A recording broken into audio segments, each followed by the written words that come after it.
How would you describe the gamesmanship at the end and the chatter at the end of the ball game? I mean, what you gotta. I mean, if you've been watching Joel and I play against each other, it's been like that every game, even the All-Star game. We just respect each other so much that that natural competitive fire, I guess, comes out.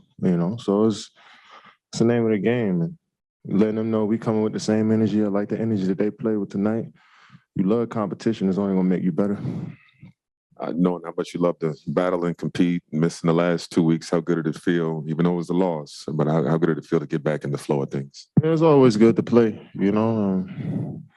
Tonight's game was fun to be a part of, but I think we shot ourselves in the foot throughout this game. But it was good to be back.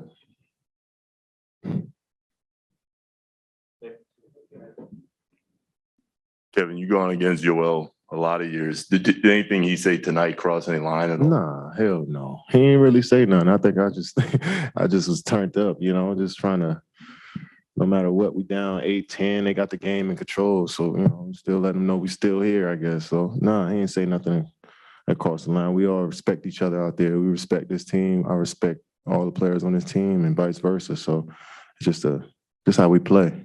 We haven't got a chance to talk to you yet since yesterday, but how did you think Kyrie looked after being back and practicing? He looked great. He looked great. And I don't know, he wants to, probably play a little bit more before he get into game situations, but he looked great to me. Kevin, do you think anything with you and Joel maybe stem from the previous game against the Sixers where you were waving him off the floor? Yeah, I'm sure they didn't like that. But I'm glad that can bring the best out of my opponent, and they come out here and play extremely hard. Like I said, it's only going to make me better as a player and us better as a team. So, yeah, of course they felt the way about that. But I told them I'm going to keep the same energy regardless, win or lose. I'm going to still be me. And then Steven said you guys had 5-6 point leads that just couldn't really extend and keep them in the game. What do you think kind of prevented that tonight? Yeah, I mean, I think we were up 6 and we had a rebound in our hand, and me and James fumbled it, and they got a 3 out of that. I think they just hit timely threes. You look at the stat sheet, they shot 42% from the field, which is solid. 30 under 40 most of the game. But you look at their total points off the turnovers, it's 7-point difference, and then they hit 6 more threes than us. So a few times we left Maxey. Maxey was hot tonight, and a few times we left him open, and he made timely threes. George's name played his role to a T and made threes. So you got to give him credit for a good win. I'll kind of following up on that. How did Maxey end up getting open for those threes, kind of from the same spot over and over? Yeah, I mean, we Joel is tough to stop in the post, and we wanted to send a couple guys, and they did a good job of making adjustments and cutting different ways. So they play against doubles with Joel all the time. So they figured it out, and they was able to make some shots. Seth hit some big shots, hit a big 3 there, coming off that screen. So that's what this league about, make a miss. And just obviously all the time since the last time you played, what were you kind of able to do at home since you weren't able to come into the practice facility in Durant? Nothing. At all? Like you can, work out at home or? I mean, I don't got no gym at the house. You know what I'm saying? So, I really didn't. And once I was cleared to come back to the gym, the training staff did an incredible job of helping me ramp up, playing games, a couple of workouts. So. I feel good, but it's going definitely next game it'll be better, and the game after that it'll be better, so.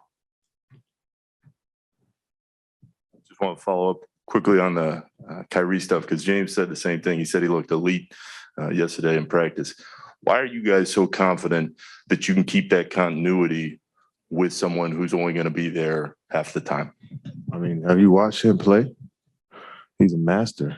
You can score 60%, 70% of his shots if you don't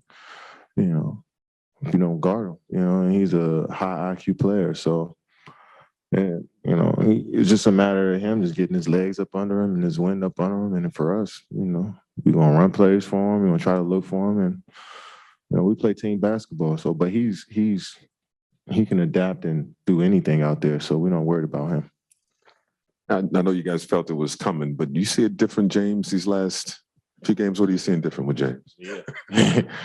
Yeah, I mean, you're just more confident, and just everything you're doing. I mean, that's half the battle as an NBA player, just building that confidence and then knowing how you're going to approach every game. I think all of us, as the season started to go, this early season, we starting to figure out what our roles are and what we need to do as individuals, even the main guys on the floor, so, but look great to me, man. Rebounding, pushing the pace, getting to the paint, and I think it's only going to get better from here.